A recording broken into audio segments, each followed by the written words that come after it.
Pendant 3 ans, Jean Quiras a peint cette suite grecque. Prenant pour modèle les sculptures du Parthénon, il s'est livré à une relecture de ces grandes œuvres, dialoguant avec elles, traduisant leur énergie, leur sensualité, la poésie épique de la mythologie grecque. Zeus, Hestia, Dionysos, Aphrodite, Sisyphe. Inspiré par ces grandes figures, ce récit pictural se veut un hommage à la culture grecque, fondatrice de notre démocratie. Jean Quiras est un peintre d'histoire. Jean Quiras est un peintre expressionniste. Jean Quiras est un peintre anthropophage. Elle va loin, hein. Jean Quiras est un peintre de l'inconfort. Et puis, je ne les ai pas lus dans le bon ordre. Je pourrais dire qu'elle conclut. Jean Quiras est un peintre intelligent.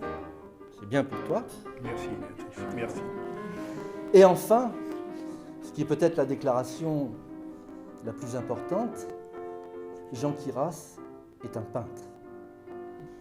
Et j'ai envie de dire, c'est un peintre anthropophage récidiviste. Pourquoi ? Parce que Jean Quiras a peint un certain nombre d'autres œuvres qui existaient déjà, et qui sont très marquantes dans son cheminement d'artiste, de peintre, de créateur. Dans ces 30 dernières années, les gisants de Saint-Denis, le Dévot-Christ de Perpignan et le rétable d'Issenheim.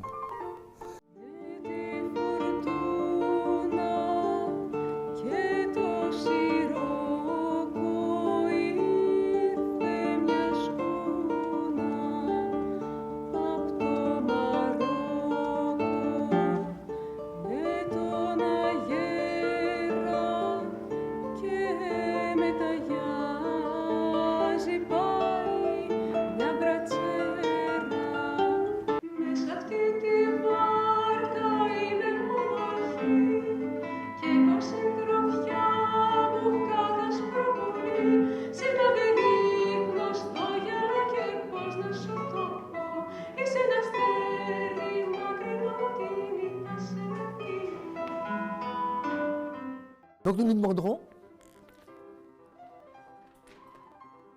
alors non pas qu'est-ce que la beauté, question banale apparemment, mais quel est le problème de la définition du beau? Car il y a un problème de la définition du beau. Il faut dire que Platon n'était peut-être pas très grec parce qu'il pensait qu'il fallait parfois dissocier l'apparence belle et la beauté intérieure, ce qu'on appelle la valeur intérieure, morale de la personne. Ce qu'on appelle beauté intérieure, au fond, c'est la valeur morale. Le jour du décrochage d'une exposition est un jour un peu particulier, bien entendu. C'est une histoire qui se termine, qui a commencé il y a un mois.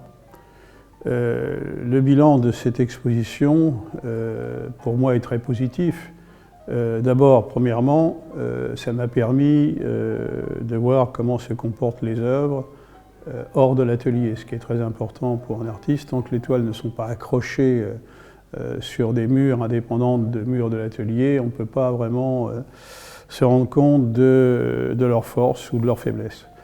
Ensuite, le public a été très attentif.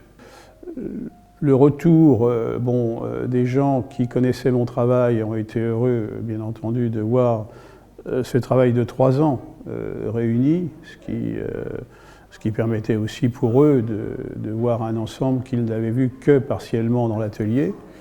Et puis pour d'autres, j'espère que ça a été une découverte. Je crois que pour certains, ça l'a été. Globalement, c'est un bilan très positif.